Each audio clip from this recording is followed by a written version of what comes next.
Bismillahirrahmanirrahim. Assalamualaikum warahmatullahi wabarakatuh. Alhamdulillah, bersyukur kepada Allah Subhanahu wa taala kerana pada malam ini sekali lagi kita dapat bersama-sama berada di Masjid Al-Khairiyah Taman Sri Gombak, dan alhamdulillah kita dapat solat berjemaah maghrib dan solat isyak berjemaah di Masjid Al-Khairiyah Taman Sri Gombak, masjid terbaik di negeri Selangor dan masjid pilihan para jemaah, para hadirin sekalian yang diraihkan Al-Fadil Buya Yahya selaku penceramah jemputan pada malam ini yang datang daripada Cirebon, Indonesia. Para hadirin hadirat yang datang daripada negeri Selangor dan luar negeri Selangor yang mengambil kesempatan untuk berada di dalam majlis ilmu bersama Buya Yahya dalam ziarah Buya Yahya ke Malaysia. Alhamdulillah, para jemaah Masjid Al-Khairiyah Taman Sri Gombak, para hadirin hadirat muslimin muslimat yang dirahmati Allah, memoga Allah SWT memberi rahmat dan keberkatan kepada kita semua untuk berada terus dalam istiqamah dalam agama Allah Subhanahu wa taala, insya-Allah. Para hadirin hadirat sekalian, untuk makluman, pada malam ini kita ada live streaming dan kita ada radioku QU, dan boleh live, boleh lihat yang mana berada di rumah ataupun di sekitar Masjid Al-Khairiyah Taman Sri Gombak, boleh melayari ataupun mendengar radioku ataupun Al-Bahjah TV, www.albahjah.tv.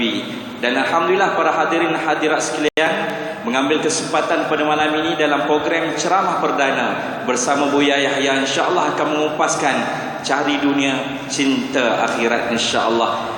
Para hadirin hadirat sekalian, tanpa membuang masa, saya mempersilakan Buya Yahya untuk terus bersama-sama para jemaah semua untuk berkongsi ilmu kepada para jemaah Masjid Al-Khairiyah Taman Sri Gombak ini, insya-Allah. Dengan ini majlis mempersilakan.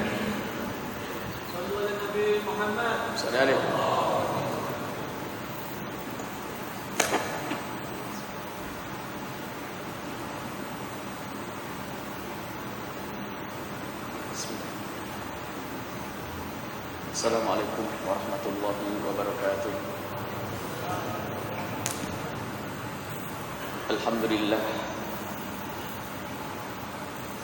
Alhamdulillahilladzi idza akrama man syaa min ibadihi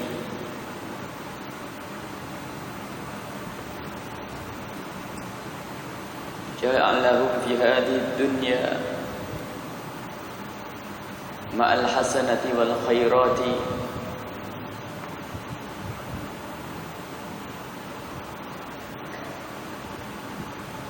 Wassalatullahi wassalamuhu ala habibina wa syafi'ina wa maulana sayyidina Muhammad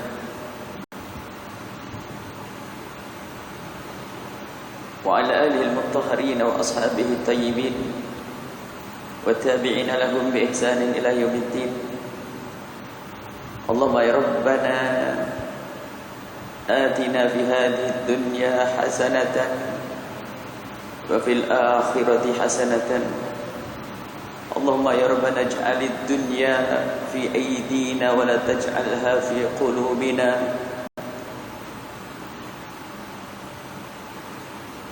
waj'alha lana mazra'atan li ukhrana innaka anta ala kulli shay'in qadir wa la taj'alha fitnatan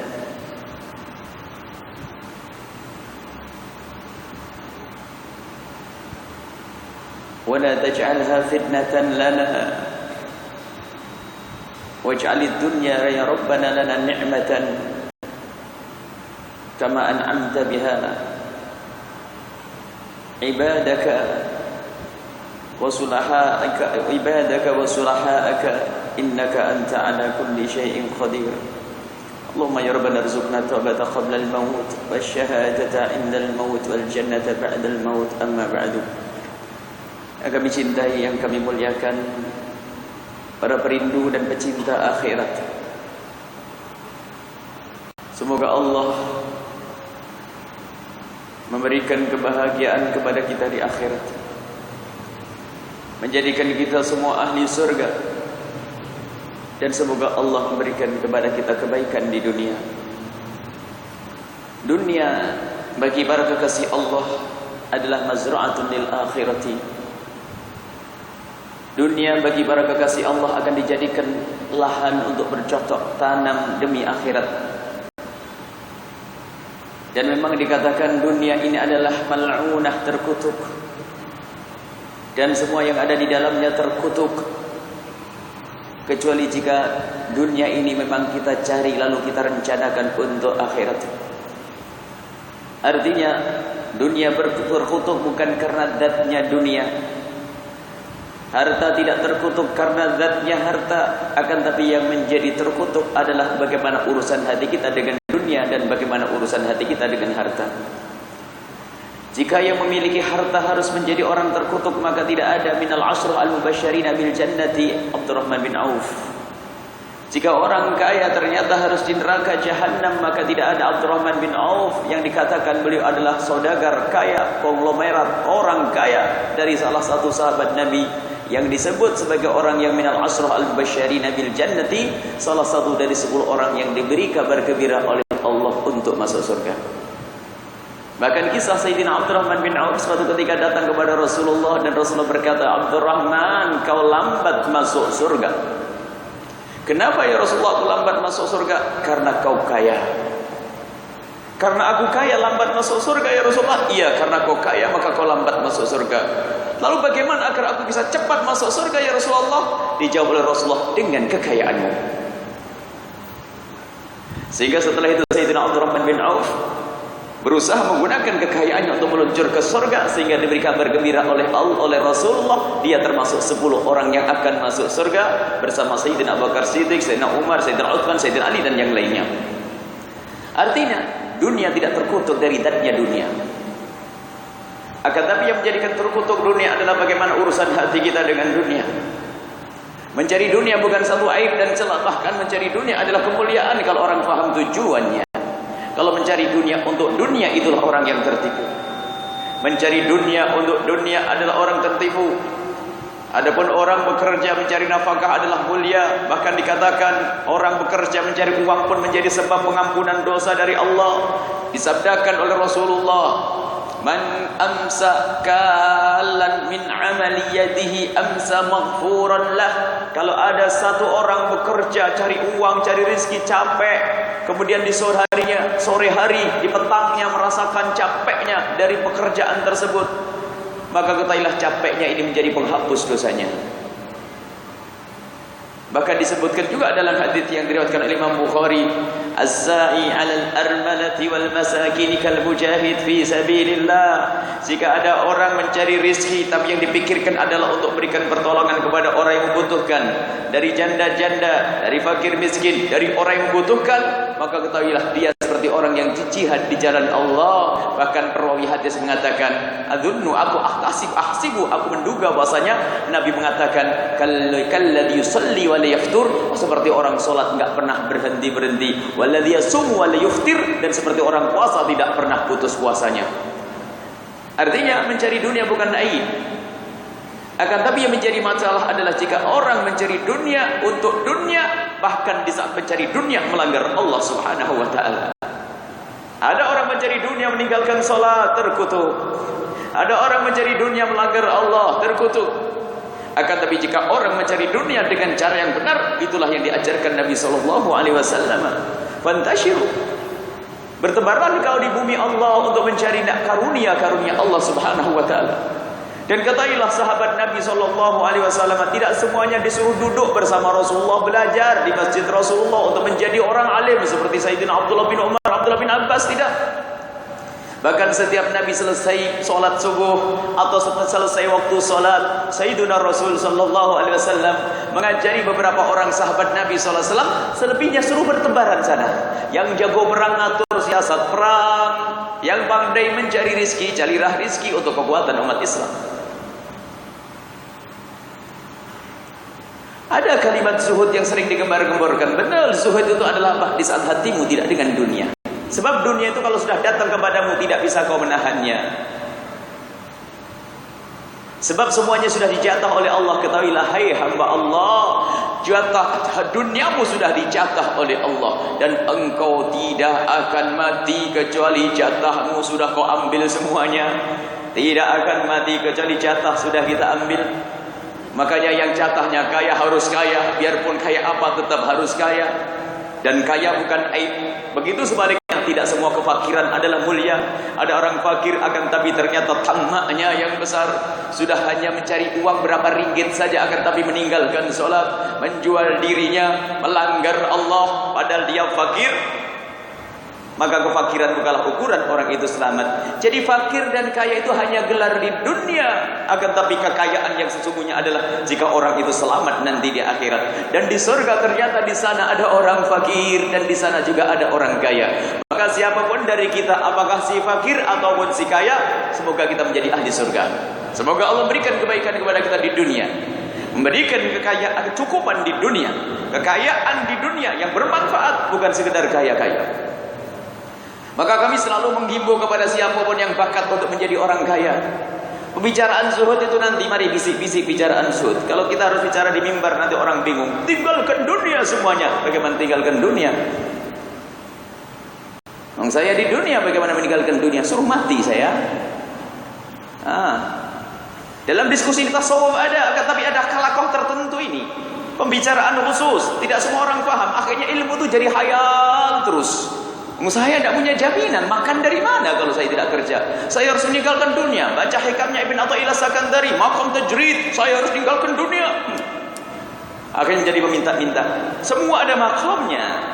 Ada saat kita berbicara dengan si A dengan pemahaman tertentu, bicara dengan si B dengan pemahaman tertentu. Akan tapi kita bicara tentang kebiar dunia ini, lihat. Bagaimana orang sekarang berlomba-lomba mencari dunia. Mau kita hentikan tidak mungkin. Akan tapi bagaimana sekarang kita ajari mencari dunia dengan cara yang benar, untuk tujuan yang benar, sehingga dia akan menjadi orang kaya yang selamat. Itu yang kita inginkan. Orang zuhud bukan berarti orang yang tidak punya dunia. Laisa zuhdu ma la yamliku syai'a, bukanlah zuhud orang yang tidak memiliki sesuatu. Walakinna zuhda man la yamlikuhu syai'. Yang namanya zuhud man la yamlikuhu syai'un. Akan tapi hakikat zuhud adalah orang yang tidak dimiliki oleh apapun. Dunia hanya di tangannya, tidak sampai di hatinya. Dan kita menemukan orang yang dunia hanya di tangannya, bukan sampai di hatinya.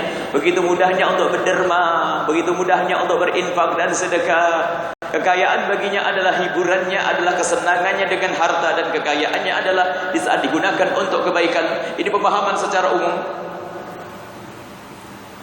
Bahkan Rasulullah juga marah kalau ada orang fakir ternyata menjadi peminta-minta. Berusahalah engkau untuk mencari rezeki, berdiri sendiri dengan tanganmu sendiri. Sebaik-baik pekerjaan adalah sebaik-baik rezeki yang halal adalah hasil karyamu sendiri, dari jerih payahmu sendiri, bukan merengek meminta-minta dari tangan. Bahkan meminta-minta adalah haram kecuali bagi orang yang betul-betul butuh dan ada. Kalau dia orang yang mampu bekerja, mananya apa? Harus kita mandiri. Baru bicara makom tajrid kalau anda hidup di tengah hutan sana, tidak punya istri, tidak punya anak, tidak punya tanggung jawab di hutan sana. Tapi selagi engkau hidup bersama anak istri, engkau wajib memberikan nafkah kepada anak istrimu, memberikan bekal yang cukup untuk anak istrimu. Dan jangan mengukur orang dengan dirimu sendiri. Mungkin ada yang di sini sudah makom zuhud yang luar biasa sampai gak butuh dunia. Engkau mampu seperti itu, tapi orang yang di sekitarmu belum tentu mampu. Jangan disamakan orang suruh seperti kamu. Seorang ustadz mungkin mampu dia dengan makan apa adanya, tapi istri ustadz belum tentu, anaknya ustadz belum tentu. Dia bergaul dengan orang lain yang sesaat melihat makanan enak, lalu di rumah saya begitu saja. Dan Rasulullah tidak mengajarkan yang demikian itu. Tapi yang diajarkan Rasul adalah jangan dijadikan anakmu orang yang tamak kepada yang di tangannya orang lain. Itu pendidikan. Lalu sebagaimana sekarang urusan kita dengan dunia? Yang bakat mencari dunia, carilah dunia agar urat orang Islam itu kuat. Al-mu'minul qawiyyu, orang mukmin yang kuat itu lebih dicintai oleh Allah daripada mukmin yang dhaif, lemah. Kuat di sini apa? Macam-macam maknanya. Kuat iman ya. Apakah dengan kekuatan ekonomi? Bisa saja dimaknai semacam itu, akan tapi orang semuanya tidak boleh merasa kuat karena kekayaannya. Kita memandang orang kadang beda gini. Memandang seseorang, kita melihat orang kaya. Apa yang ada di hati kita di saat kita melihat orang kaya? Kita melihat orang kaya, orang yang punya uang banyak. Apa pertama kali yang ada di hati kita di saat kita melihat dia? Mungkin seseorang berkata, aku pengen seperti dia. Pengen seperti dia. Kalau sudah pengen seperti dia, tidak ada nilainya apa-apa. Akan tapi dalam hadis Nabi ada orang, jika ada orang melihat orang kaya berinfak, berderma, dalam hadis Sahih Bukhari, bahwasanya jika ada orang infak, berderma, sedekah, dia orang kaya banyak dermanya, banyak sedekahnya, lalu ada orang fakir melihat orang kaya tersebut, lalu berangan-angan dan memohon, ya Allah, berikan aku seperti dia, dan sungguh kalau aku kaya seperti dia, aku akan berinfak seperti dia. Apa jawabannya? Engkau sudah mendapatkan pahala sama seperti dia. Jadi berangan-angan kaya boleh, tapi tujuannya apa? Bukan pengen kayanya toh, bukan pengen kayanya saja, tidak ada harapan di balik itu semuanya. Secara umum begitulah gambaran tentang dunia. Akan tapi sekarang kita perlu melangkah. Bagaimana di saat aku bekerja? Apa yang harus ada di hatimu? Ini loh sekarang kita tutup poin saja. Kita jangan bicara masalah zuhud. Zuhud yang ini kita zuhud model zaman sekarang ini. Zuhud kelas-kelas kita. Jangan zuhud membuang dunia. Buang dunia boleh untuk infak sedekah. Tapi kita bicara tentang zuhud makom kita. Makom kita saat ini. Bagaimana zuhud? Jika Anda memulai bekerja, kami selalu mengingatkan siapapun di meja ofisnya, di kantornya, di saat memulai pekerjaan hendaknya yang engkau pandang adalah Allah, ridho Allah. Aku bekerja saat ini, kecil atau besar, mulailah. Ya Allah, aku saat ini akan memulai pekerjaanku, sebuah perusahaan yang besar, yang sampai ribuan dolar, miliar dolar. Ya Allah, saya akan memulai usahaku ini, ya Allah. Berilah keberkahan dalam usahaku ini, ya Allah. Dan aku ikrar dengan hatiku, ya Allah, jika engkau beri keberhasilan dari usahaku ini, ya Allah, akan aku potong dari berapa, bukan urusan zakat saja, bukan. Aku akan berbuat baik untuk program yang ada di sana, untuk program yang ada di sana, program kebaikan semua, untuk kebaikan yang ada di sana sudah direncanakan dari awal. Itulah untuk menjadikan kita ahli zuhud, untuk menepis kerinduan kita hanya untuk mengumpulkan dunia. Itu zuhud maknanya. Jadi dia bekerja, ternyata yang diinginkan adalah kemuliaan. Ya Allah, kalau seandainya usahaku ini berhasil, maka aku akan berikan untuk kemuliaan berapa persen nanti, untuk memakmurkan masjid ini berapa persen, untuk menolong fakir miskin, para penuntut ilmu berapa persen. Pikirannya hanya untuk itu. Biarpun sekecil apapun, sekecil apapun. Ada bahkan dikisahkan satu orang perempuan, kerjaannya hanya jualan. Di Indonesia ada jualan yang penghasilannya sehari itu kurang lebihnya 40.000, 20.000 atau 30.000 kadang-kadang. Cuman beliau itu yang meyakinkan, memastikan bahwasanya setiap sebelum pulang dia harus memasukkan minimal 3.000 dari 30.000, 3.000 ke kotak yang ada di masjid. Dan pokoknya dinomorsatukan. Dan dia tidak melihat hasilnya dulu, tapi membayar 3.000 dulu, baru dilihat hasilnya. Rutin seperti itu. Dan dia tetap fakir. Dia tetap fakir. Akan tapi dihitung berapa tahun ibu melakukan itu semuanya. Aku melakukan seperti ini sudah 20 tahun. Tinggal ngitung saja. Orang kaya pun tidak bisa menderma seperti itu. Karena kekayaan adalah jatah, dia tidak kaya, tapi di hadapan Allah adalah kaya. Jadi ada kerinduan, kalau seandainya dia jadi kaya, niscaya akan menjadi orang yang sangat bermanfaat untuk umat. Akan tapi ketahuilah, Allah memberikan kesempatan berbuat baik kepada hambanya semuanya, tanpa terkecuali dengan apa yang Allah berikan. Jadi Allah itu adil, semua diberi oleh Allah kesempatan untuk menuju surga. Dalam bahasa kami adalah sorgamu beda dengan sorga kawanmu. Setiap orang telah disiapkan oleh Allah surganya masing-masing. Maka masukilah pintumu. Ada di situ surganya orang pejabat kerajaan. ada di situ surganya orang kaya raya, itu ada pintu surganya ustadz, itu pintu surganya orang fakir. Kalau engkau toleh pintu surga orang lain, kau tidak akan sampai. Maka lihatlah pintu surgamu. Maka hai orang kaya, pintu surgamu ada di situ. Apa itu? Berderma. Hei para ustaz, pintu surgamu adalah mengajari dan memberi contoh dan suri toladan yang baik. Lah kalau ustadznya berhayal ingin berderma berapa ribu ringgit, berapa juta ringgit, hayal nggak ketemu-ketemu. Sama seperti hanya si jutawan sang kaya raya berhayal, saya ingin dari juru dakwahnya Rasulullah dengan berceramah, saya ingin jadi pensyarah, nggak ketemu-ketemu judulnya, karena bukan pintumu itu. Punya pintu masing-masing. Hei orang kaya, pintumu adalah kekayaanmu itu. Gunakan kekayaanmu untuk sampai kepada surga. Kita berlomba, si kaya berlomba dengan si alim. Bahkan mungkin dalam bahasa, hei alim, ayo kita berlomba. Kemana? Kepada Allah Subhanahu Wa Taala. Si alim mengajar, si alim memberikan contoh, si kaya berinfak berlomba. Tak tanya ketemu bareng, duduk bersama Rasulullah Sallallahu Alaihi Wasallam. Yang paling dekat siapa? Bukan jaminan sang ustaz lebih dekat, akan tapi yang paling tulus dalam berjuang. Maka mulailah dalam segala usaha anda. Dalam usaha anda harus ada gambaran untuk akhirat. Sudah wajib. Usaha apapun harus ada gambar untuk akhirat. Bukan urusan zakat. Zakat mah ini kewajiban, sudah harus. Bukan urusan zakat, kita tidak mau urusan zakat. Zakat iya zakat. Kalau wajib itu sudah jangan dibahas. Ini kita bukan bicaranya orang kelas fasik, bukan. Ini ahli ibadah yang hadir ke masjid. Masa kita ngomong masalah meninggalkan sholat? Kalau kita bicara sholat pasti sholat sunnah. Kalau sholat wajib pasti sudah dilakukan. Ini kan kalangan ahli iman semuanya. Kalau bicara harta bukan urusan zakat, di sini adalah sedekah sunnah, infak sunnah. Maka lakukan. Kalau anda bisa melakukan pekerjaan untuk menjadi orang yang kaya, jadilah orang kaya raya. Akan tapi ingat, yang pertama adalah di saat anda memulai bekerja harus anda lihat Allah, ridho Allah. Untuk Rasulullah, untuk perjuangan wajib. Satu. Kemudian yang kedua adalah kaidah sederhana. Sehebat apapun, sebagus apapun tujuanmu, jika caramu untuk mencapai tujuan tidak benar, maka engkau tidak akan sampai kepada tujuan. Bahkan bohong kamu punya tujuan. Tujuanmu adalah untuk Allah. Akan tapi jika cara meniti menggapai tujuan tersebut dengan cara yang tidak dibenarkan, tidak akan sampai kepada Allah. Maka menanamkan kerinduan ini penting.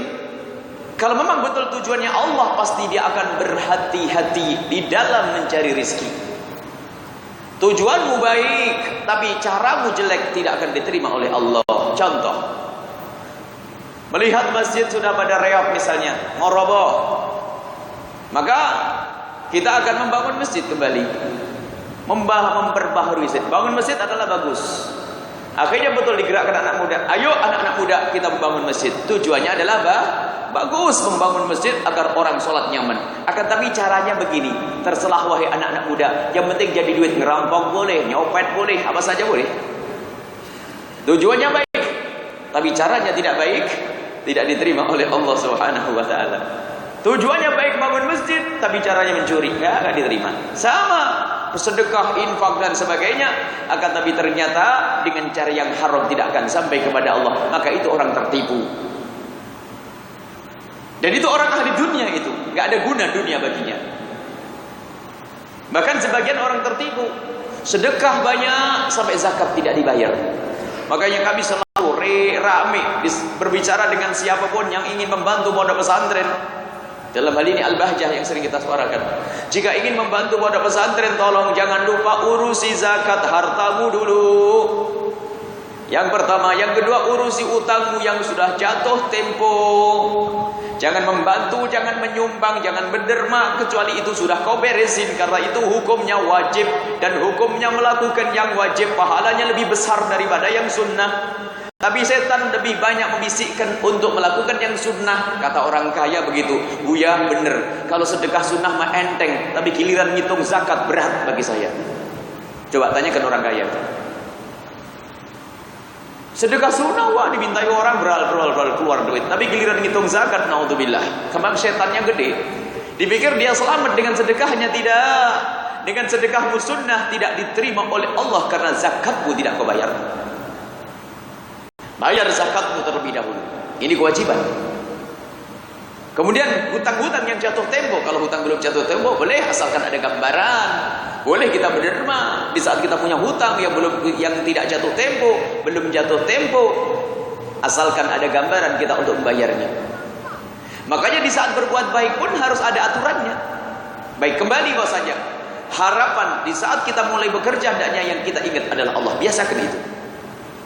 Ikrar kalau perlu, saya akan berusaha membuka sebuah toko untuk berniaga. Ya Allah, aku ingin kalau berhasil nanti aku akan membantu masjid yang ada di sana, musola madrasah yang ada di sana. Wajib untuk menjadikan dunia ini adalah akhirat, agar tidak dunia itu menjadi dunia selamanya. Dengan niatmu itu, dan niatmu harus tulus. Kemudian niat tulus tadi akan menjadikan kita mengambil langkah yang kedua adalah berhati-hati dalam menjalani usaha dan bisnis.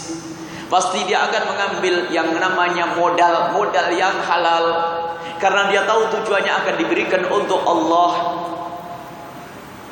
Sehingga mencari modal yang halal. Sebagian tertipu, gak peduli modal dari mana, yang penting saya ingin bangun masjid. Sama, gak diterima oleh Allah.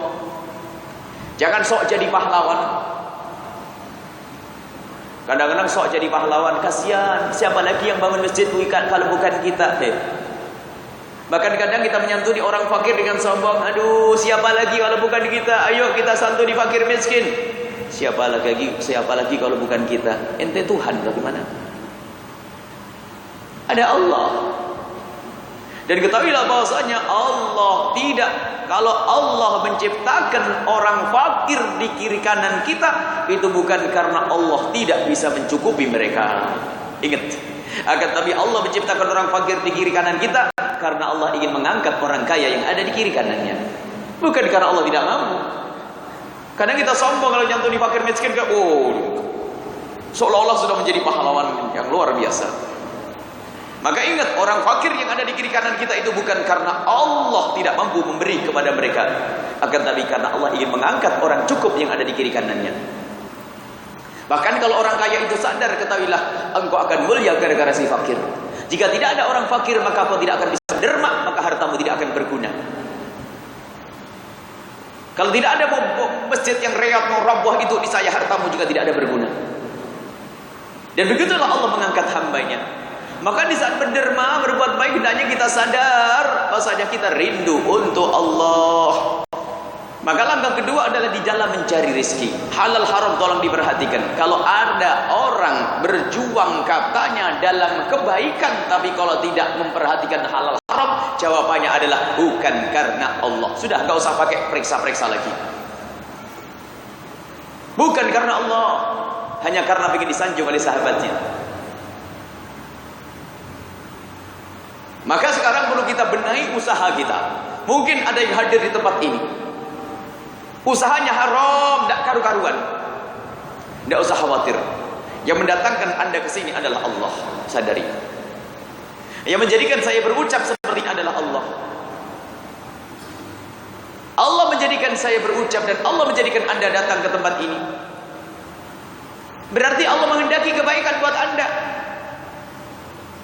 Tidak usah kecil hati lalu bagaimana usaha saya. Ketahuilah, insyaf dulu bahwasanya usahamu adalah haram. Engkau punya pekerjaan adalah haram. Insaf. Sambil ulang istighfar. Ya Allah, ya Allah. Baru nanti berpikir bagaimana hijrah dari usaha yang tidak baik itu. Berpikir hijrah. Dan harus kita saat inilah. Makanya untuk menjadikan dunia itu akhirat, kita bersihkan dari keharaman cara berusaha tadi. Pertama, niat untuk kebaikan, harus ada niat kebaikan. Yang kedua adalah cara mendapatkan harta, harus hati-hati dengan cara yang bersih, dengan cara yang halal. Bahkan kalau orang paham makna ini, kalau ngerti cara sesungguhnya, itu adalah pahala besar. Contoh, kalau saya mempunyai sebuah pabrik, sebuah perusahaan, apa perusahaan? Bahasa Malaysianya apa itu? Corporate. Saya punya corporate. Perusahaan besar dengan pegawai karyawan 1000 orang. Allah. 1000 orang. Duit saya banyak, tapi saya hati-hati ini. Saya pokoknya pengen masuk surga dengan kekayaan saya. Bukan sekedar hartanya saja yang benar, bukan usahanya benar, akan tapi dia punya tanggung jawab. Semua yang bekerja denganku harus sholat. 1000 orang sholat, pahalanya ditumpangkan kepada bos.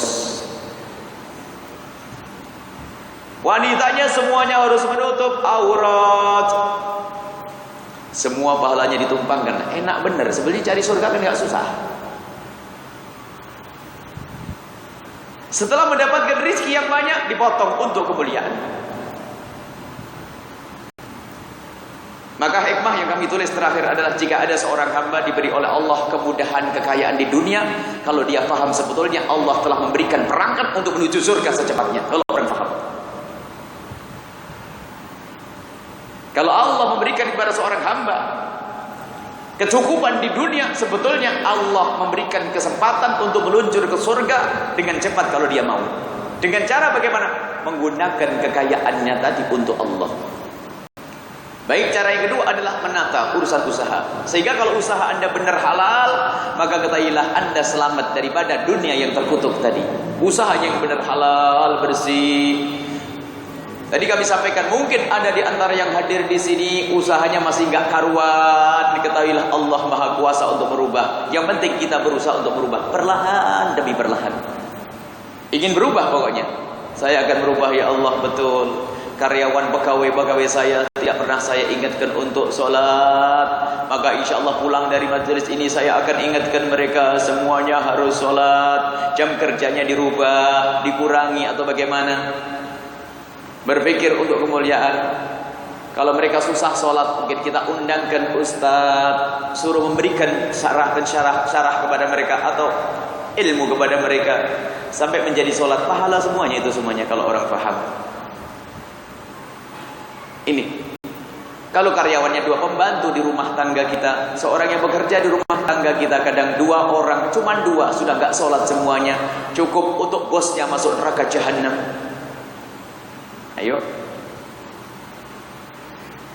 inilah yang harus kita pahami bahasanya. Jadi dunia itu tidak menjadikan kita terkutuk kalau kita benar dalam berurusan dengan dunia. Kita bicara bagi yang cukup dulu ini. Nanti yang tidak cukup bagaimana?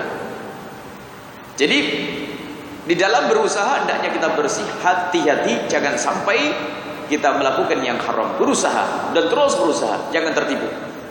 Banyak orang tertipu, kata Imam Ghazali rahimahullah taala dalam kitab Al-Kashfu wat Tabyin, terakhir itu tertipunya orang kaya.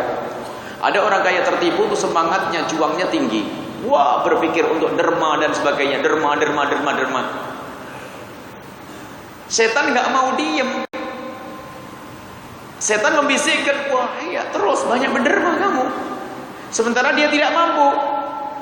Pengen jadi pahlawan, tidak mampu dia. Pengen jadi pahlawan, akhirnya apa? Kata setan, sudahlah, berusahalah, kerja, cari duit dengan cara yang haram nggak apa-apa. Kan tujuanmu baik. Ini setan membisikkan semacam itu dan terjadi, dan banyak orang semacam itu, kata Imam Ghazali.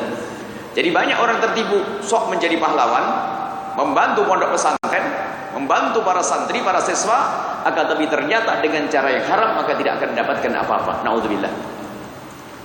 Baik usaha yang benar.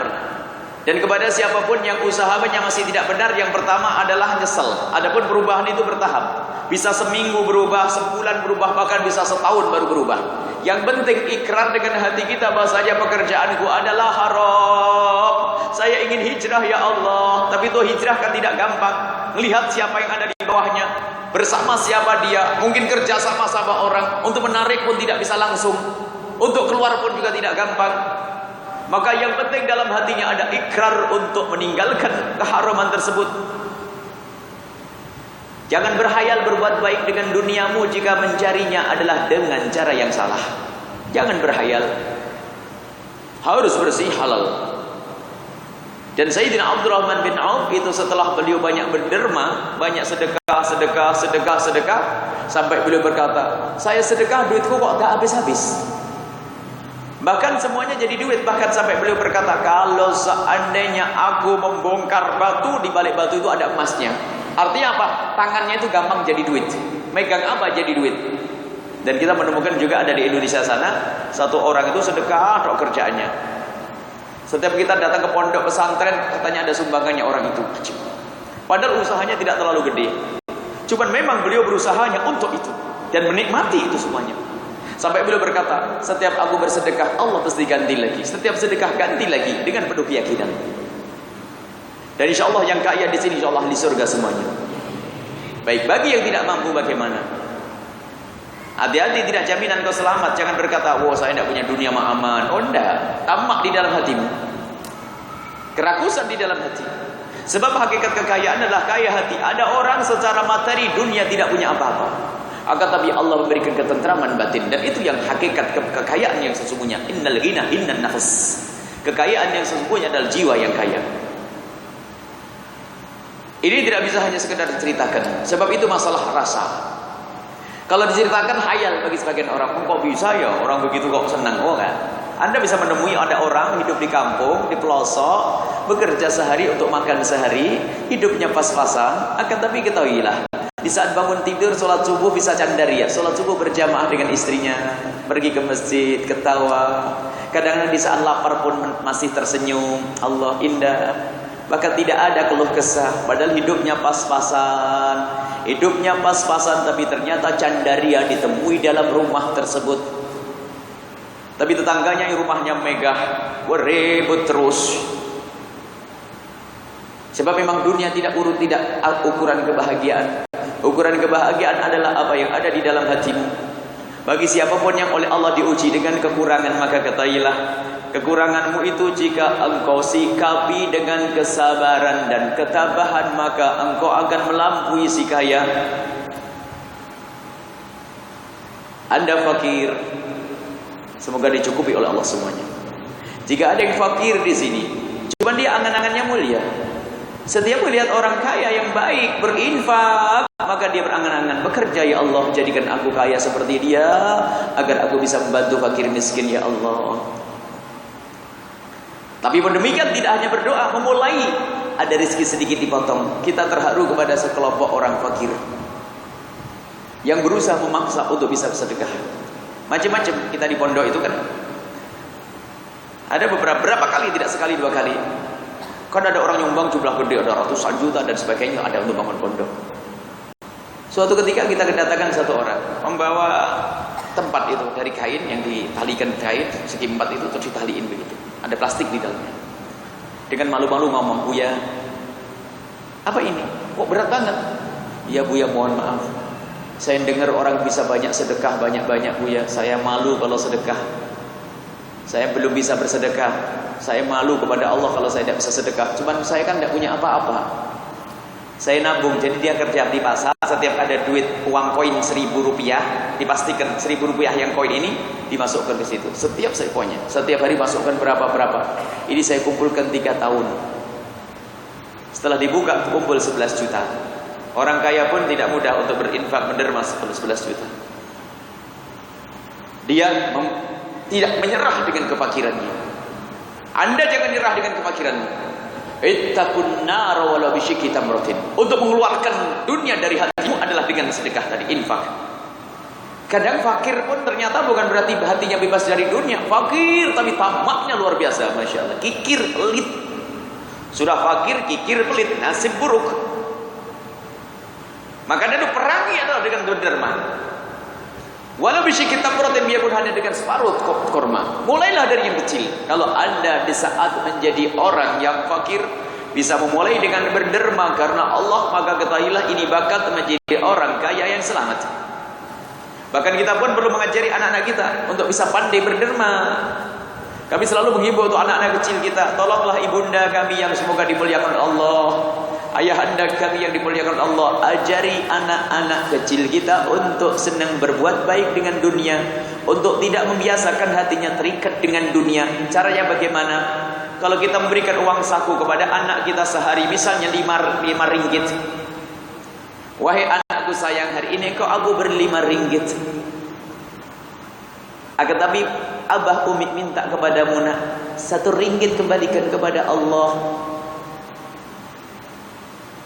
Caranya bagaimana? Buat kotak sendiri untuk Allah lillah. Ada kotak tabungan. Setiap belanja nanti bisa disisakan 1 ringgit. Sehingga setiap hari omongannya adalah ada bagian untuk Allah, untuk Allah, untuk Allah. Maka inilah melatih anak kita agar menjadikan dunia yang adalah akhirat. Bahkan kalau anak kita mau menjadi seorang dokter pun harus kita ingatkan, anakku, kau mau apa menjadi dokter? Kadang-kadang jawabannya, oh jadi dokter enak bu, nanti bisa duitnya banyak, hartanya banyak. Batal, kau tidak boleh jadi dokter kalau begitu. Akan ditanamkan dari awal, wahai anakku, engkau akan menjadi dokter kan? Iya. Untuk apa? Alasannya harus benar. Umi, kalau saya menjadi dokter bisa banyak menolong orang. Baik. Telepon Pak Ciknya jam 12 malam. Pura-pura saja. Suruh telepon. Saya punya kakak misalnya, anak saya ini. Suruh telepon. Nak, wak, sakit kepala minta diantar obat. Jam 12 malam bayangkan. Kalau malas, oh, enggak boleh jadi dokter kau nih ya. Nganterin obat saja nggak mau, bagaimana nanti menjadi seorang dokter? Tidak, dididik seperti itu untuk kenal pengabdian dan karena Allah. Jadi perlu dilatih, jangan hanya menjadikan dokter. Nanti dokter bohong, nggak berobat, nggak sakit, dibilang sakit, nggak harus operasi, amaliyah harus operasi. Jadi dilatih, bagaimana menjadikan pekerjaan itu untuk Allah terus. Biasakan yang demikian itu, termasuk derma tadi. Jadi kalau bapak ibu berderma jangan semata-mata, jangan selalu dengan tangannya sendiri. Perlu dilatih anak-anak kita. Dek, ini ada duit berapa? Ada 50 ringgit. 50 ringgit ini adalah jerih payah abah, jerih payah umi, akan tapi ketahuilah sebagian daripada 50 ringgit ini akan diberikan kepada Allah. Dan begitulah anak depan kau kalau menjadi orang kaya harus macam itu. Kita didik. Jadi hidupnya anak kita adalah dengan kenal perjuangan, kenal Allah Subhanahu. Karena Allah. Inilah bagaimana menjadikan dunia, cari dunia, tapi tetap ingat akhirat. Bahkan kalau menjadi seorang dokter pun ditanya, wahai anakku, kalau kamu menjadi dokter setelah itu mau apa? Tidak cukup menolong. Kamu dapat duit banyak untuk apa anakku? Bagaimana cara berdermamu? Zakat harus nak ya, awas ingat zakat. Diingatkan dari awal. Kadang-kadang nggak sadar zakat. Bapak ibunya nggak bayar zakat, kan repot ini. Mau jadi ahli surga bagaimana nanti? Anaknya dihadirkan, nanti kau harus berderma, nak, berbuat baik, nak. Nah, jadi menjadikan dunia itu akhirat itu tidak harus semuanya kita berikan untuk Allah, tidak. Sesuai dengan kemampuannya. Memang semakin banyak semakin bagus, akan tapi ketahuilah kadang kita akan punya kebutuhan. Dan jangan bebani orang itu. Orang itu kemampuannya masing-masing. Ada orang punya duit misalnya sama-sama 1 juta ringgit. 1 juta ringgit bagi si A bisa mudah mendermakan 200 ringgitnya, 200 ribu ringgit. Tapi sebagian hanya 10 ribu ringgit. Biarkan suka-suka. Tidak boleh harus dipaksa begini. Karena apa? Yang kita latih adalah bagaimana membiasakan seorang itu berderma dengan sukarela. Kalau seseorang berbuat baik dengan ketulusan, maka kebaikan yang dilakukan dengan tulus itu akan menarik kebaikan yang lain lagi. Tapi kebaikan yang dilakukan dengan tidak tulus menghentikan kebaikan itu sendiri. Makanya kami menghimbau kepada pengurus masjid, panitia masjid, pembangunan dan sebagainya. Kalau kita ingin menghimbau orang untuk berderma, hendaknya dengan akhlak yang mulia. Bagaimana mereka kita himbau lalu mau berderma dengan tulus karena Allah.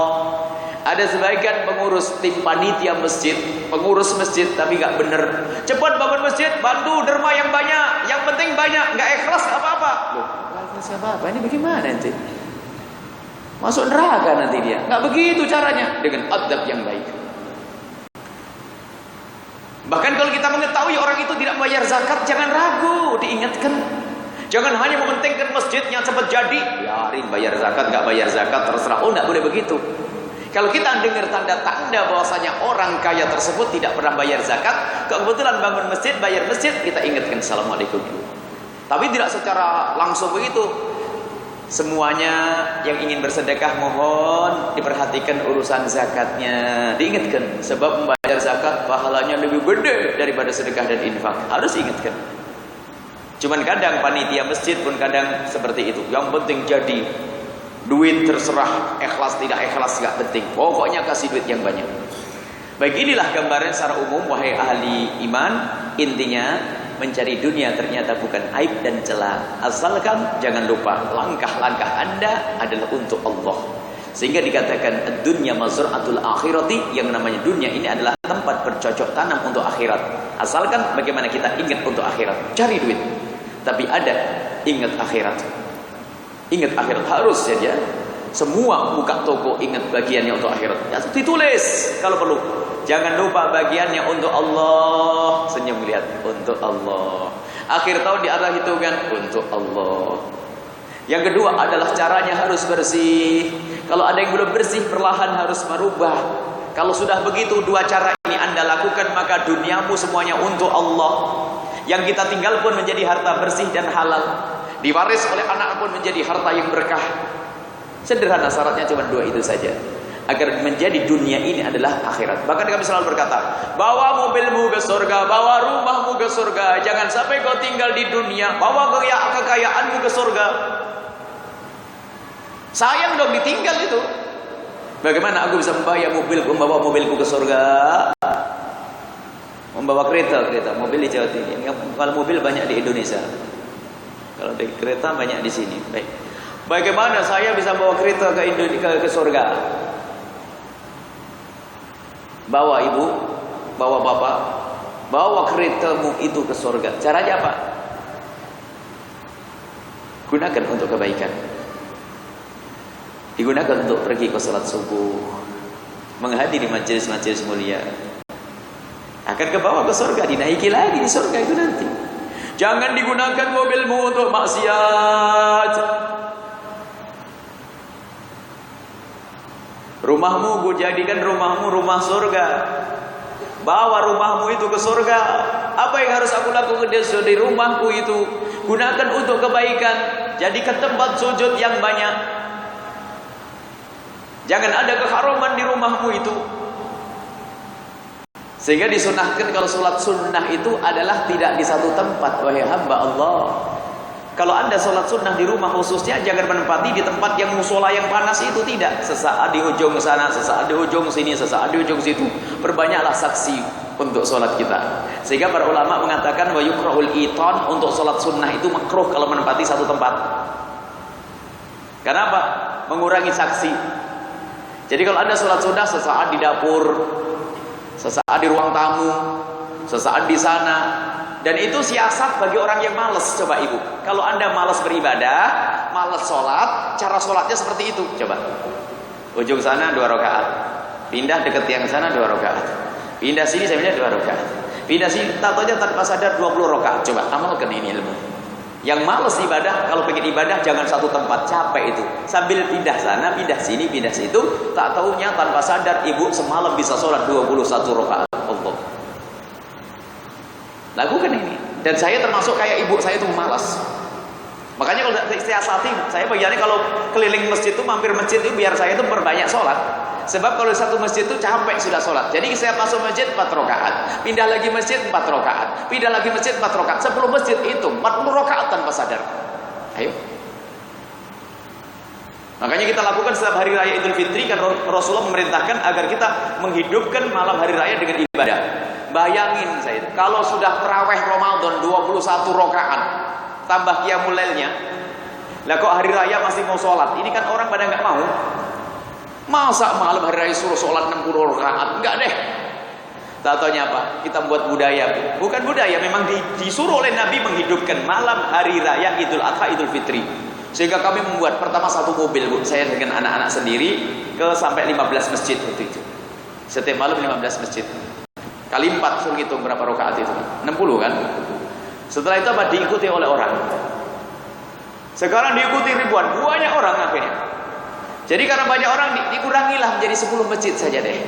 Tidak sadar bapak-bapak, ibu-ibu ternyata sholat 10 kali 4. 40 rakaat nggak sadar itu semuanya.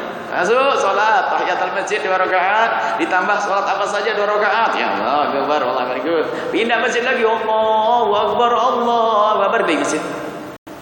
Masjid sebelah, ramai panjang itu nanti. Dikawal polisi segala macam. Kawal polisi.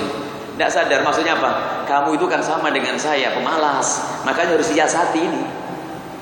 Ya dah? Lebih dari itu, menjadikan rumah itu nanti akan kebawa ke surga. Termasuk diantaranya adalah sholat di atas mobil. Sholat sunnah di atas mobil. Di atas kereta. Saya mobil terus. Saya di Malaysia nih. Pindah tempat lupa nih. Jadi kalau tidak sholat di atas kereta, saya punya guru-guru mulia. Makanya para ulama itu kelihatannya di rumah jarang sholat itu. Guru-guru mulia kalau di rumah ngajar dan sebagainya. Akan tapi kami menemukan guru-guru mulia itu sholatnya di atas kendaraan. Kalau sholat sunnah di atas kereta ibu, begitu mudahnya. Yang penting punya wudhu. Adapun mekena ibu cukup baju menutup aurat seperti ibu yang lagi duduk itu sudah cukup. Yang penting menutup sampai pergelangan sini. Kalaupun ternyata ada pakai kaos kaki, dilipat saja. Silakan dilipat kok tidak kelihatan, itu sudah sah. Sholat di atas kendaraan, di atas kereta, cukup. Kiblatmu adalah arah keretamu berjalan. Tinggal Allahu Akbar. Kabirun, rukuk. I'tidal. Sujud lebih rendah. Tidak harus ini nyentuh ke jok tempat duduk, tidak. Tidak harus nyentuh. Cukup merunduk begitu saja. Itu pahalanya sama, bahkan sebagian ulama mengatakan pahalamu lebih. Karena apa? Sepanjang jalan yang kau lewati itu akan menjadi saksi karena engkau telah melewati tempat tersebut dengan sholat. Sehingga anda dalam perjalanan 1 jam bisa melakukan sholat 50 rakaat. Coba saja yuk. Tapi 50 rakaat di rumahmu sendiri, waduh sakit punggung.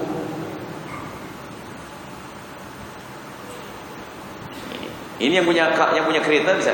Tidak harus yang punya kereta. Kereta umum pun bisa. Bisa kok bisa? Bisa. Bisa tak pakai bisa ya? Bisa ya, bisa ya. Tidak bisa dah. Jadi lihat, mudah sebetulnya. Sehingga para ustadz itu lihat kalau sampai di rumah tuh ya jangan sholat lagi deh. Ketemu anak istri, cendagurau. Ustadz sampai di rumah, wahai istriku mohon maaf, abah mau sholat 20 rakaat dulu. Itu ustadz gak sampai di rumah selesai. Ketemu istri, ketemu anak dan sebagainya. Sama bapak-bapak yang pengusaha besar, duitnya banyak, perjalanan dari kantor ke rumah, dari kantor, dari ofisnya sudah ngambil air wudhu. Malam hari begini, ngambil air wudhu, di atas kendaranya sholat bisa 10 rakaat, 20 rakaat. Sampai di rumah tinggal main dengan anak-anak. Allah. Jadi kan duniamu itu adalah akhirat gitu loh. Mobilnya tidak digunakan untuk maksiat, rumahnya digunakan untuk ibadah dan seterusnya. Baik, ini saja mungkin himbauannya. Sholat sunnah ya, kalau fardu ada aturannya sendiri. Sholat sunnah di atas kendaraan, bahkan naik sekel motor, kabiro walhamdulillah katsira. Dan Rasulullah melakukan itu semuanya. Nabi Muhammad mengendari onta dalam keadaan beliau melakukan sholat. Jadi tidak ada sholat sunnah ditinggalkan nanti. Ada sholat sunat mutlak yang banyak. Sholat sunnah mutlak itu sholat sunnah yang tidak pakai nama. Ini mungkin ilmu ya, ibu pakai apa? Pakai ini semuanya. Yang pulang pakai kereta itu langsung sekarang ambil air wudhu. Adapun kalau mau sholat tidak harus pakai mukena khusus, wahai para ibu yang soleh. Yang penting menutup auratmu, wajah dan telapak tangan tidak tertutup, nggak apa-apa dalam sholat. Cukup dengan mukena baju seperti itu sudah sah. Tidak harus pakai mukena khusus bagi seorang wanita. Adapun bapak-bapak itu, kemudian nanti ada fikihnya, kita ada fikih praktis. Hendaknya kita itu selalu dalam keadaan punya wudhu, kebiasaan mulia ini. Bekerja biasa dengan wudhu. Kalau biasa dengan wudhu itu sama, mencari dunia adalah dengan cara dia dengan Allah terus. Biasakan anda dengan wudhu. Kalau anda biasa dengan wudhu itu mudah melakukan sholat. Kalau batal, ambil air wudhu. Nggak bakal air wudhu. Di Malaysia banyak-banyaknya air kok. Cuman biasanya penyakit malas itu. Di atas kereta dia. Baik, ini saja mungkin yang bisa kami sampaikan. Jangan sampai ada di antara kita ini lengah dengan dunianya. Ternyata begitu mudahnya menjadikan kekayaan kita ini sebab untuk menjadi kita ahli surga Allah Subhanahu wa taala. Maka yang kaya ayo lakukan isbah. Yang fakir, yang kurang semoga Allah berikan kecukupan. Kemudian kami juga menawarkan kami punya program besar agar terarah. Sedekah dan infak pun kadang harus ada bimbingannya. Ada sebagian orang kalau mau sedekah hanya untuk masjid saja. Ya Ustaz, masjid sudah banyak. Banyak gak ada yang orangnya. Lalu sedekah yang paling penting apa? Sedekah yang paling penting adalah untuk kepentingan maslahatan umat Nabi Muhammad. Dilihat dulu kepentingannya apa. dalam masa sekarang adalah untuk merintis pendidikan. Termasuk kalau di Cirebon sana ada sebagian sedekah masjid-masjid saja. Ada orang sedekah masjid-masjid karena hafalnya satu hadis, man bana lillahi masjidan banallahu lahu baitan fil jannati. Barang siapa yang membangun masjid maka seperti membangun rumah di surga. Yang dihafal hadis itu tak. Sehingga tidak mau menggunakan yang lainnya. Diarahkan untuk bangun pondok pesantren, tidak, hanya masjid. Ya Ustaz, nggak ada yang ngisi masjid kalau anaknya tidak pernah nyantri. Makanya program sesaat digunakan untuk pondok pesantren. Maka kami punya program besar di Malaysia. Kami tawarkan program agar dunia kita ini tidak menjadi dunia semata-mata, agar menjadi dunia itu adalah menjadi akhirat. Kami program di sini pengen punya tanah besar untuk sebuah dakwah. Harus diselesaikan masalah hak miliknya untuk sebuah yayasan, lembaga besar, lembaga dakwah. Dakwah yang indah dan lembut. Di dalamnya ada pondok pesantren, termasuk sekolah, terserah nanti seperti apa yang sesuai dengan masyarakat Malaysia. Yang nangani juga orang Malaysia, tapi kami menyeru ini semuanya. Ada di Indonesia sana yang sudah buru-buru, lah kok lama sekali Bu Yayahnya ini misalnya. Ada di Indonesia kami juga punya program, dan alhamdulillah termasuk dari saudara-saudara adalah kami lebih senang program itu ditangani oleh orang per orang. Tidak harus melibatkan kerajaan. Karena apa? Kalau melibatkan kerajaan yang masuk surga nanti tidak jelas siapa rajanya. Ya, alhamdulillah rajanya masuk surga. Tapi kami ingin melibatkan orang per orang karena kami rindu jika ada orang kaya ketemu kami itu menjadi orang kaya ahli surga. Itu saja tujuan kami. Jadi tidak ada orang kaya ketemu kecuali selamat. Dan memang begitu kami ajarkan anak-anak. Kalau kamu melihat orang kaya, apa yang ada di hatimu? Kalau engkau melihat orang kaya, jangan sampai yang ada di hatimu adalah pondokku biar gede, pesantrenku biar besar. Itu adalah kesombonganmu. Akan tapi jika engkau melihat orang kaya, hendaknya yang ada di hatimu adalah keinginan bagaimana orang kaya itu menjadi orang kaya ahli surga. Kita ingatkan, kita ajak, kita himbau. Maka kita punya program. Barangkali ada yang punya tanah di daerah Kuala Lumpur sini, berapa hektar. Kemudian ada yang siap membangun di atasnya. Nah, ini namanya membagi pekerjaan, bagi tugas. Anda yang membangun infrastruktur, pembangunan dan sebagainya. Nanti kami yang berusaha dengan para ulama untuk membuat satu program. Program pendidikan yang luar biasa. Lihat, kalau seandainya satu saja orang alim yang kita cetak, kita buat, itu pahalanya terus mengalir. Apalagi 2, 3, 4 dan seterusnya. Ini program besar insya Allah. Mohon nanti bisa berkomunikasi. Dan nanti yang kontrol adalah Anda semuanya. Harus jelas. Ustadz bukan Superman, nggak bisa kami bicara sendiri, berbuat sendiri. Superman itu kan khayal, pakai baju saja keliket tuh keker. Tahu Superman? Nggak bisa pakai baju dia tuh. Jadi yang ada adalah super team, super kebersamaan. Jujur wahai para ahli iman, para hamba-hamba yang dicintai oleh Allah. Suara saya paling lantang, suara saya seperti ini sampai depan situ. Akhirnya ada pakar ahlinya membuat sound, saya kedengaran. Kalau nggak ada ini bukan ustadz yang buat. Tapi bermanfaat. Setelah itu apa? Hari ini pun ada yang mendengar suara kami, ada yang nonton televisi ini dari Jerman, dari Amerika, dari Australia, dari Hong Kong. Ada yang dengar saat ini dengan teknologi ini semuanya. Ayo. Padahal saya tidak ngerti shooting, saya tidak ngerti komputer, saya nggak paham ya. Saya tidak sempat sekolah komputer dulu.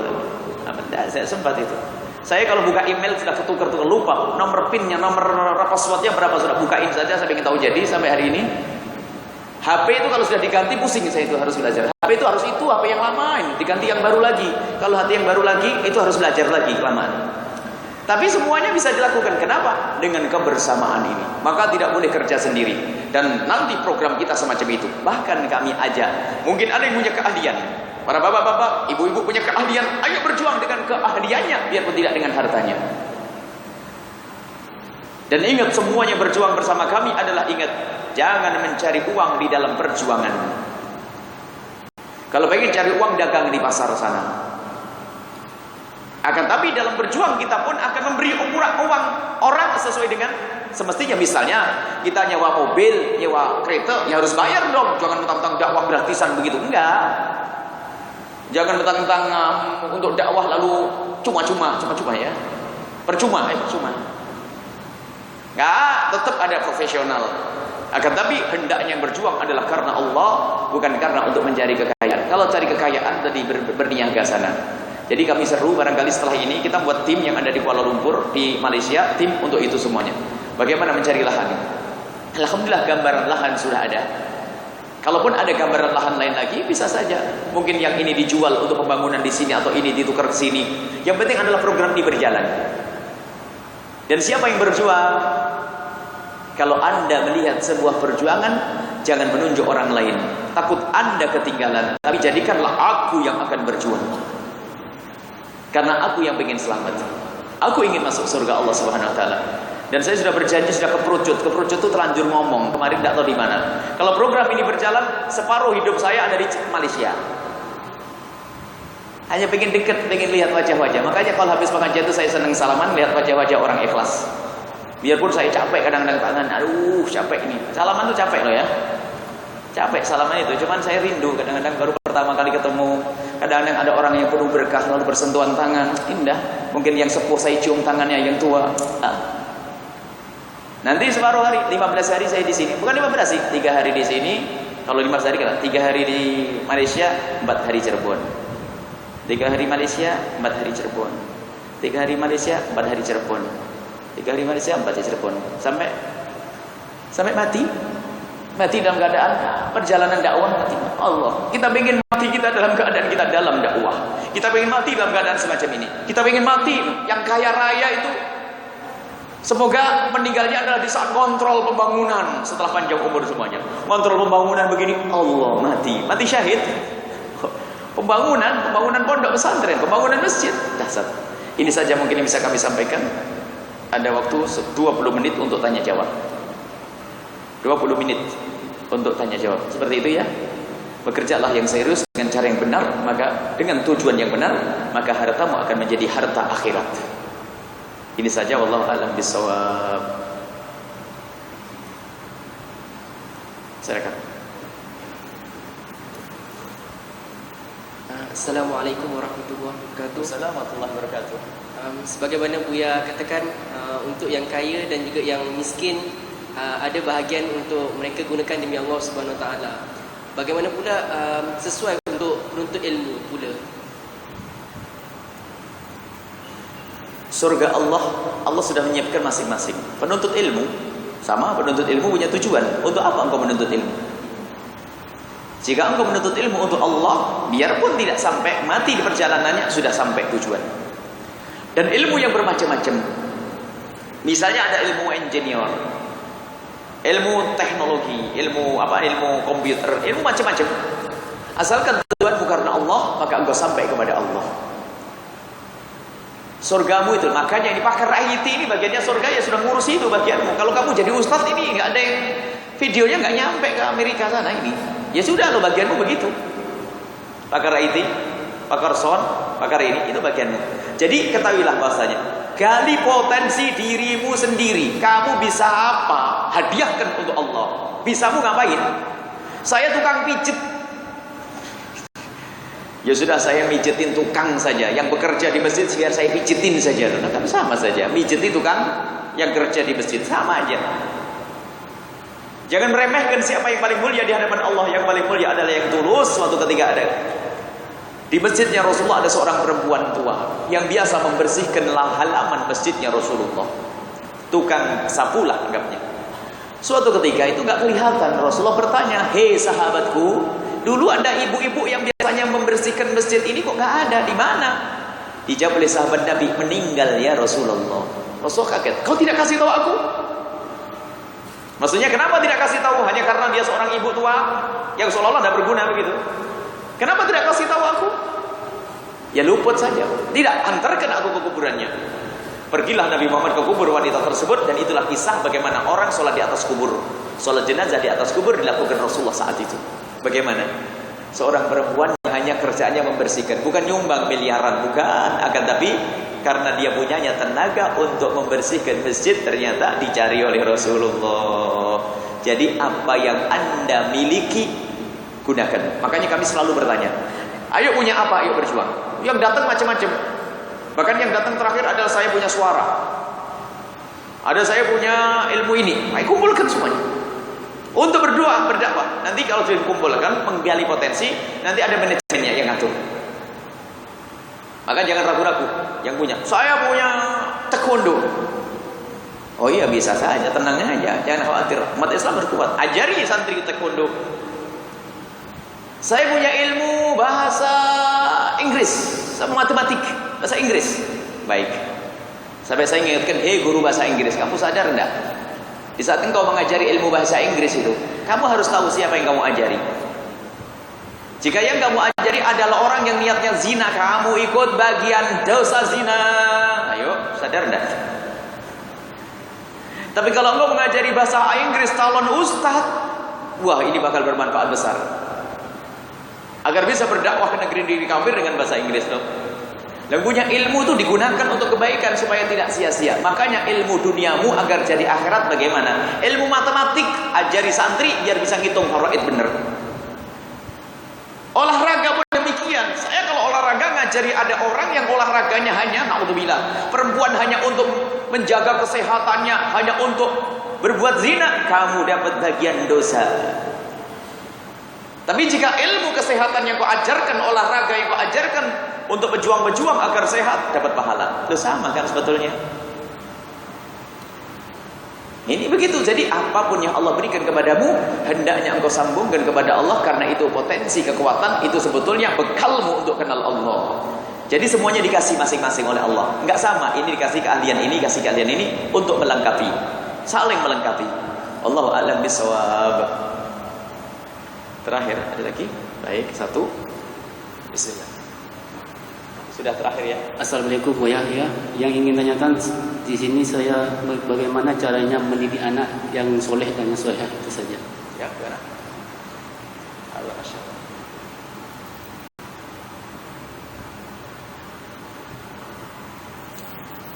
Bismillah. Punya anak yang soleh solehah. Nasihat secara umum. Yang pertama adalah banyaklah berdoa. Yang kedua, cintailah orang soleh. Banyak berdoa. Doa itu harus dong.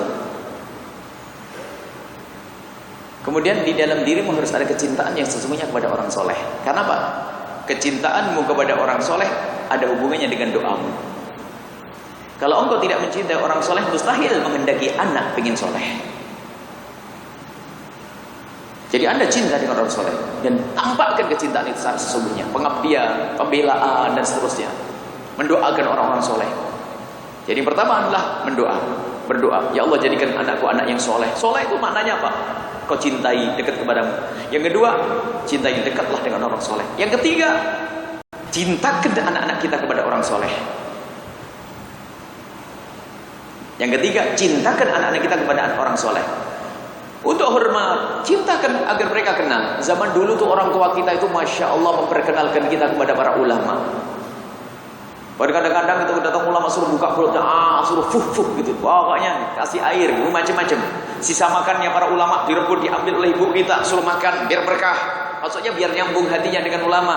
Sekarang sudah nggak ada ini. Sudah begitu minta doa anak soleh, anak soleh, anak soleh. Engkau tidak cinta anak soleh, gimana anakmu bisa soleh ini? Nah, itu. Jadi cintakan anak kita dengan orang soleh, banggakan dengan orang soleh. Oh, yang ditonton adalah nggak karu-karuan itu, film-film yang ngaco dan sebagainya. Yang diidolakan adalah bukan ahli sujud, artis yang tidak pernah sujud. Naudzubillah. Anak kita harus mengidolakan Rasulullah atau ulama, guru-guru mulia. Kita menemukan anak-anak kecil yang diidolakan kepadamu. Sampai ada anak kecil itu saking cintanya kepada seorang ustaz, kalau nangis itu hanya minta untuk diputarkan videonya ustaz tersebut. Kalau putarkan diam dia. Kalau ditanya pengen apa, pengen kayak itu sudah. Dari kecil sudah ditanamkan, pengen kayak ini. Oh, tak tahunya ini satu keluarga ini ibunya sering nonton film yang pakai rok pendek segala macam. Ditanya anaknya pengen apa, pengen kayak itu mama. Mamanya masuk neraka dulu tuh. Nah, ini problem. Jadi tidak dikenalkan dengan tidak dicintakan. Yang ketiga adalah cintakan anak kita dengan orang saleh. Kemudian yang keempat adalah usahamu di dalam mendidik. Usahamu di dalam mendidik harus benar. Jangan latah menyekolahkan anak. Nah, kalau tempatnya tidak mengajarkan kebaikan, bagaimana kita bisa punya anak soleh? Yang kelima adalah rizki yang halal. Yang kelima adalah rizki yang halal, bersih. Rizki yang benar-benar halal, jangan sampai anak kita makan yang haram. Jadi rizki halal ini penting. Harus ada rizki halal yang dimakan oleh anak-anak kita. Kalau rezekinya tidak halal, musibah, problem. Jadi berikan kepada anak kita rizki yang halal. Ini adalah 5. Sebenarnya dari 5 ini kita perkecil, kita persempit lagi, adalah ada usaha lahir dan usaha batin. Memohon kepada Allah yang satu, ya, memohon kepada Allah yang pertama. Kalau mau diperamping, kalau tadi memohon kepada Allah, dirimu sendiri mencintai ulama, orang soleh, kemudian cintakan anak-anakmu kepada orang soleh, ya, harus cintakan kepada orang-orang soleh, dekatkan kepada orang-orang soleh. Kemudian bagaimana usaha pendidikannya di tempat yang benar, yang baik. Harus pendidikan ini. Nah, kalau lingkungannya nggak benar, naudzubillah. Di rumah kita berdoa, tapi tak taunya di sana berzina, naudzubillah. Yang kelima adalah rezeki yang halal, yang bersih. Dan yang keenam ini yang sering dilupakan. Kalau kita ingin mengangkat anaknya orang, maka angkat anaknya orang. Kalau kita ingin mengangkat anak kita, angkat anaknya orang. Allah fi aunil abdi maka al abdu fi auni akhi. Ini yang sering dilupakan orang. Kalau engkau pengen benar anakmu, tolong anaknya orang yang fakir. Jika anda punya 2 anak, angkat anaknya orang fakir 2 untuk mengangkat anakmu. Itu lebih dahsyat daripada kurs. Ngundang guru ke rumah, enggak. Karena apa? Kalau kita menolong anaknya orang yang tidak mampu, untuk kita kenalkan kepada Allah, kita biayai, kau harus belajar agama, nak, belajar agama, belajar yang benar, nak, anaknya orang fakir. Maka ketahuilah, Allah fi aunil abdi maka al abdu fi auni akhi. Kalau kita senang nolongin anaknya orang, maka Allah akan nolong anak kita. Adapun nolong anaknya orang bisa saja kita simpulkan dalam sebuah program besar tadi. Rindulah untuk berjuang di dalam dakwah, maka ketahuilah ini juga menjadi sebab yang luar biasa besar untuk anak-anaknya. Bahkan biasanya saya itu kalau kami punya pondok, santri itu harus daftar. Tapi ada beberapa orang yang saya minta. Saya menemukan ada beberapa orang saya minta anaknya. Karena apa? Bapak ibunya adalah orang yang selalu berjuang untuk pondok pesantren. Karena apa? Kami husnudzon pasti akan keluar dari tulang punggungnya nanti anak-anak yang baik. Karena apa? Bapak ibunya sudah menanam kebaikan, nolong anaknya orang, maka ketahuilah nanti akan ditolong oleh Allah anak-anaknya. Maka yang keenam adalah baiklah membantu buat bantu pondok, ini nyekolahkan agama, kenal Allah. Kalau kita mengenalkan anaknya orang kepada Allah, maka Allah akan menolong anak kita. Kadang orang itu egois. Anakku, tidak pernah peduli anaknya orang, maka susah mendidik anak dengan seperti itu. Kita peduli dengan anaknya orang, maka anak kita akan baik. Pertanyaan yang selanjutnya singkat saja. Bagaimana kita berbisnis, berniaga, tapi dari peminjaman modal yang di dalamnya ada ribanya? Bagi orang yang tidak tahu dahulu, tidak ngerti, belum pernah ngaji dan sebagainya, tinggal tobat, berhenti saja setelah itu. Berhenti, selesai. Dan tidak mengulang lagi, tidak usah pinjam lagi. Tapi kalau anda sudah tahu baru memulai, tidak akan diterima oleh Allah Subhanahu Wa Taala. Tapi ada orang kan tidak mengerti. Yang penting kan berkembang saja. Saya tidak mengerti. Akhirnya saya pinjam di sebuah bank yang di situ ada ribanya, ada kelebihannya. Maka itu adalah hukumnya riba dan menjadikan usaha itu tidak berkah. Mungkin ada yang bertanya, loh saya terlanjur seperti itu bagaimana? Kalau terlanjur seperti itu, maka tobat, berhenti. Dan ke depan jangan berurusan dengan bank-bank konvensional, akan tapi berusahalah dengan bank-bank yang alhamdulillah di Malaysia sudah banyak bank yang didekatkan dengan syariat. Berurusanlah dengan bank yang ada syariatnya itu. Kalaupun bank yang ada hubungannya dengan syariat itu masih ada kekurangan, maka ketahuilah itu tugas para ulama untuk menyempurnakannya. Mungkin lalu tobatnya bagaimana saya? Tobatmu adalah berhenti, jangan pulang pinjam lagi. Harus saya bayar atau tidak? Ya harus dibayar dong. Kalau tidak dibayar, rumahmu diambil nanti. Bayari sampai selesai, tapi jangan ngutang lagi selesai. Ngutang lagi, jangan ngutang lagi selesai. Ini akhir urusanku dengan dunia perbankan yang ada bunganya, yang ada ribanya. Setelah itu aku akan hijrah kepada bank yang syar'i. Allah Maha Murah, Allah Maha Kasih. Tidak ada yang berat asalkan ada niat di dalam hatimu. Dan kita menemukan dari kawan-kawan di Indonesia sana, dari pengusaha besar hijrah dari bank yang ada ribanya pindah kepada bank yang syar'i, dan bagi mereka nyaman-nyaman saja. Paling kadang ada kekurangan, untungnya jadi berkurang. Sedikitlah, nanti akan diganti oleh Allah dengan yang lebih banyak lagi. Ini saja insya Allah. Semoga Allah menjadikan kita orang yang sukses di dunia, ahli surga, diberi kecukupan di dunia. Ingat, sampaikan kepada yang lainnya program dakwah kami. Nanti kami ada tim Al-Bahjah di Kuala Lumpur, bergabunglah semuanya. Ingin semuanya, jangan lewat. Ajak orang bergabung, ada faidah lagi. Mungkin Anda lemah, saya tidak punya apa-apa. Saya tidak punya duit untuk mendengar seruan Buya. Saya tidak punya duit, tapi saya punya kawan. Kawan Anda beritahu, tak taunya dia berjuang sampai jutaan ringgit. Yang ngasih tahu dapat pahala utuh seperti yang disabdakan Nabi SAW. Baik, bismillahirrahmanirrahim. Oh iya, ada pengumuman. Besok pagi jam 9 di IKIM FM. IKIM di Radio FM, ini spesial. Semoga bisa ada kesinambungan. Bagaimana menjalani hidup itu dengan indah. Ini ada rumus keindahan di dalam rumah tangga, dalam jual beli, dan ada indah. Pokoknya kita yang indah-indah sajalah. Jangan hidup susah dan repot. Iya, enak. Nanti besok insya Allah menjalani hidup dengan keindahan di IKIM. Termasuk kemarin kita sudah mulai di beberapa masjid di Al-Falah, tidak tahu ada kesinambungan menciptakan keindahan dalam rumah tangga. Kemudian kita akan menghadirkan pendidikan anak. Kita akan bagaimana termasuk pendidikan anak, insya Allah nanti kalau ada seruan untuk kelas-kelas anak mengenalkan cinta kepada anak kita dengan cara yang benar. Itu penting, yang jarang diajarkan oleh para ustadz. Padahal anak kita itu mau tidak mau mereka harus belajar cinta. Kalau salah belajar maka dia akan terjerumus dalam mukaddimah zina. Akan tapi harus dihadirkan ini insyaallah program-program ke depan. Semoga Allah mudahkan kunjungan kami ke Malaysia. Bismillahirrahmanirrahim. Alhamdulillahirabbil alamin. Allahumma shalli ala sayyidina Muhammad wa ali sayyidina Muhammad.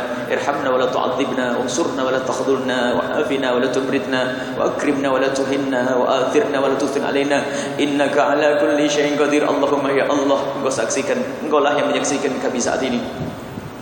Kami mohon ya Allah, siapapun yang berkumpul di tempat ini ya Allah, jangan sampai ya Allah ada di antara kami ini ada hamba-Mu yang tertipu oleh dunia, yang menyaksikan acara ini atau yang mendengar suara ini.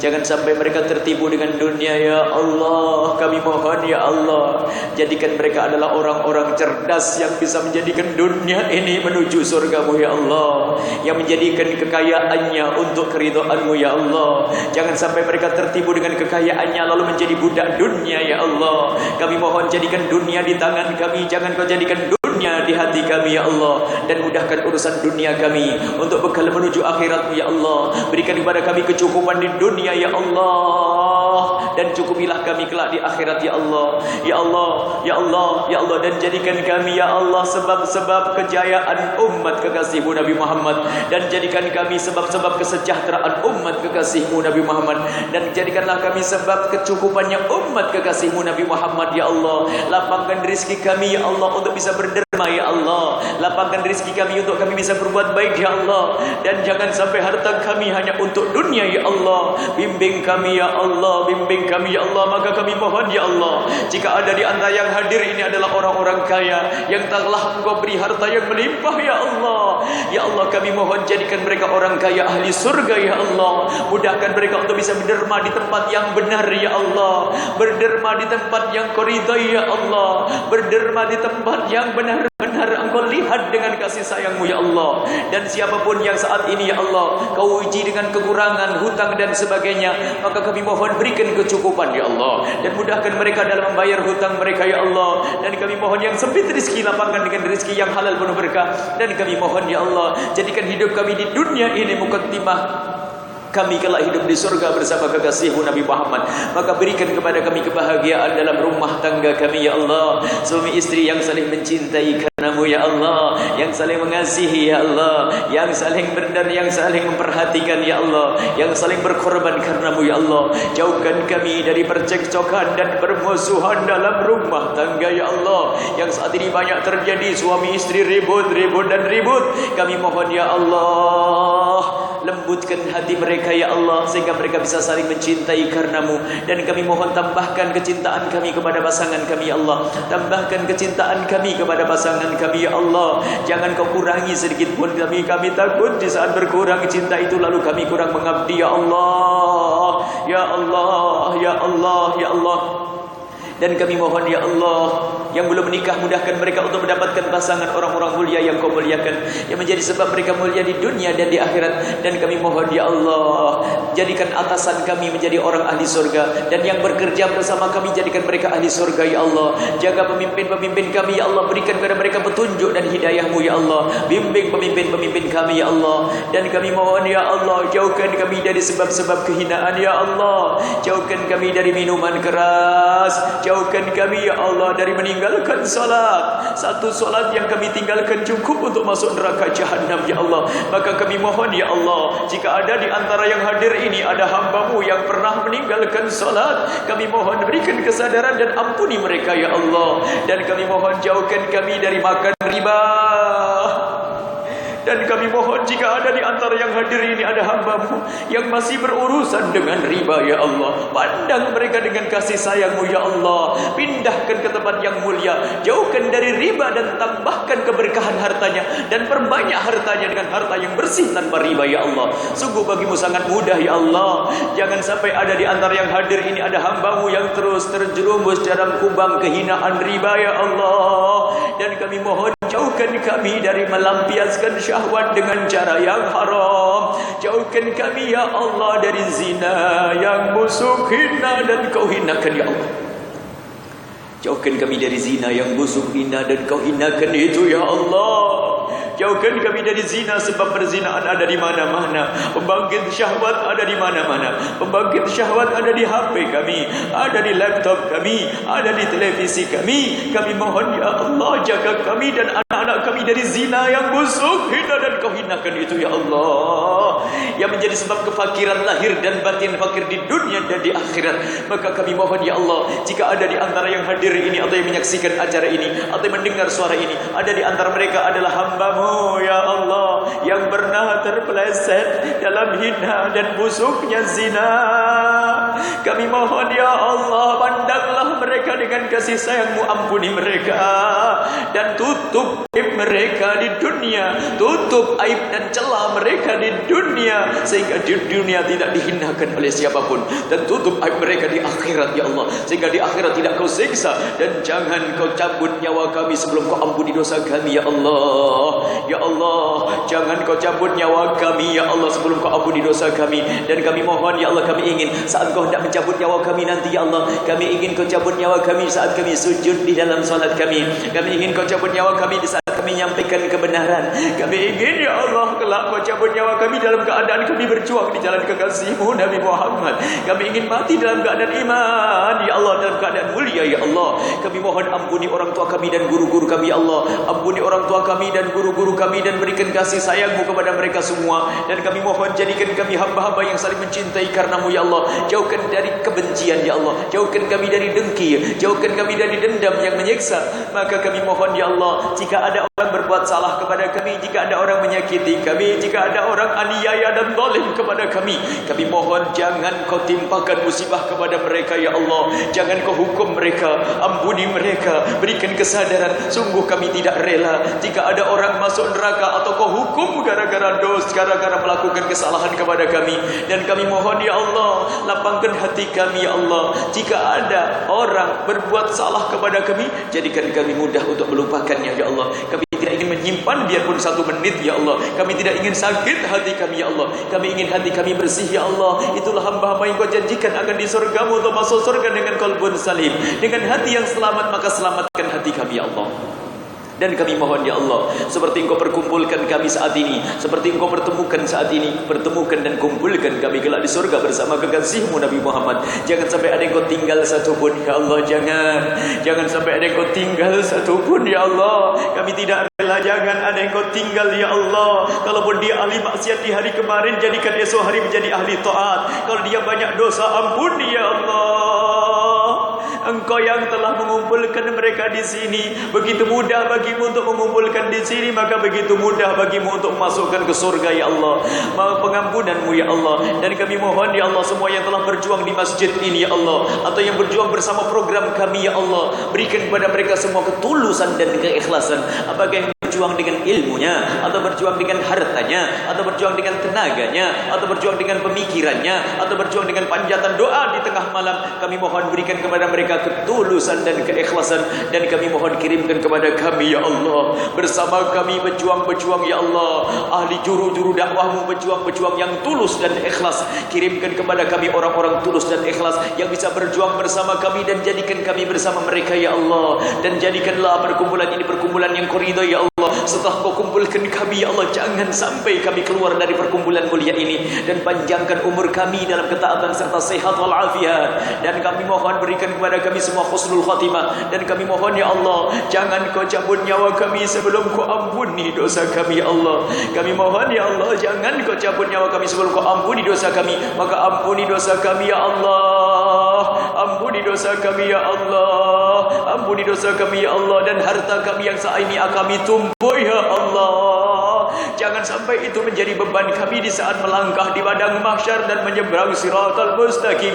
Kami ingin harta-harta itu kami gunakan untuk kebaikan ya Allah. Anak-anak kami jaga mereka ya Allah. Anak kami lihat mereka dengan kasih sayangmu ya Allah. Anak kami yang nomor 1, anak kami yang nomor 2 ya Allah, anak kami yang nomor 3 ya Allah, anak kami yang nomor 4, anak kami yang nomor 5, nomor 6. Anak-anak kami itu jaga nomor 6, nomor 7 dan seterusnya. Jaga mereka ya Allah. Jadikan mereka anak-anak yang kau cintai ya Allah. Jadikan mereka bercinta-bercinta kekasihmu Nabi Muhammad. Jadikan mereka anak-anak ahli surga ya Allah, menjadi sebab keselamatan kami kelak di surga ya, di akhirat ya Allah. Zaman-zaman rusak ya Allah, akidah menyesatkan di sana sini, jangan sampai anak kami lepas ya Allah. Dan kami mohon jika ada di antara yang hadir yang telah salah mendidik anak-anak mereka ya Allah, jika ada di antara yang hadir yang telah salah mendidik anak mereka, lalu anak mereka bejat tidak kenal kepadamu ya Allah, maka kami mohon kembalikan ya Allah ke tempat yang mulia, kembalikan ke jalan yang kau ridhai berkat perkumpulan orang tua mereka di tempat ini ya Allah. Dan kami mohon ya Allah, berikan kepada kami semua husnul khatimah, mati dalam keadaan iman. Dan kami mohon ya Allah, jadikan ucapan kami di akhir hayat kami kelak saat kau hendak mencabut nyawa kami ingin saat itu ya Allah, hati dan lidah kami mampu mengucapkan kalimat agung dan mulia, la ilaha illallah Muhammadur Rasulullah, la ilaha illallah Muhammadur Rasulullah, la ilaha illallah Muhammadur Rasulullah sallallahu alaihi wasallam. Rabbana atina fid dunya hasanah wa fil akhirati hasanah wa qina adzabannar. Wa sallallahu ala sayyidina Muhammadin wa ala alihi wa sahbihi wasallam. Walhamdulillahi rabbil alamin. Al-Fatihah.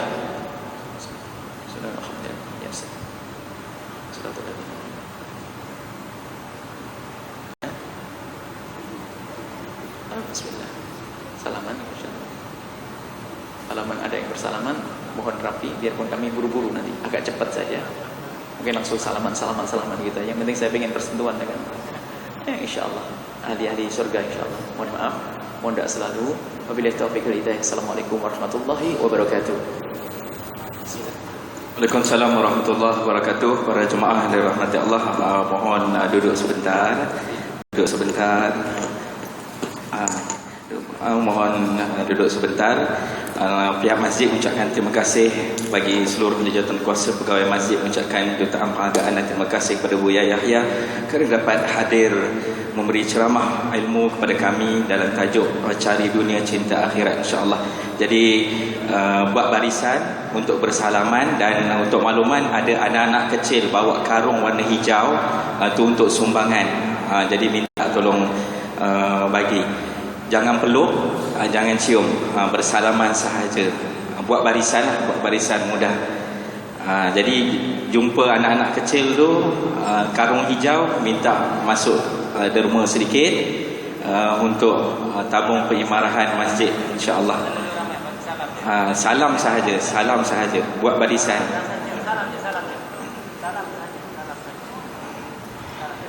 Jadi dekat saya ni ada satu beg yang ada isi macam-macam. Pemilik dia Nurliana Akidah binti Abdul Rahim daripada Kajang. Nurliana Akidah binti Abdul Rahim daripada Kajang. Beg dan segala-gala yang ada dalam beg tu dijumpai. Jadi boleh tuntut di pejabat masjid dengan Cik Zuraini, siap masjid.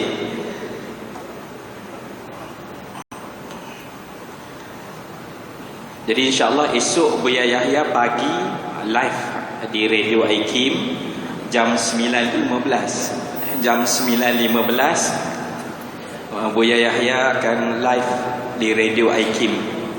Yang keduanya khutbah dan tazkirah Jumaat di Masjid Al-Bukhari Kuala Lumpur.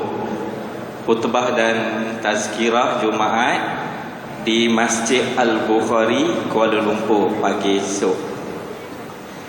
Dan para jemaah semua jangan lupa untuk layari www.albahjah.tv dan www.radiokuonline.com untuk mengetahui dan mengikuti pengajian Buya Yahya insya-Allah.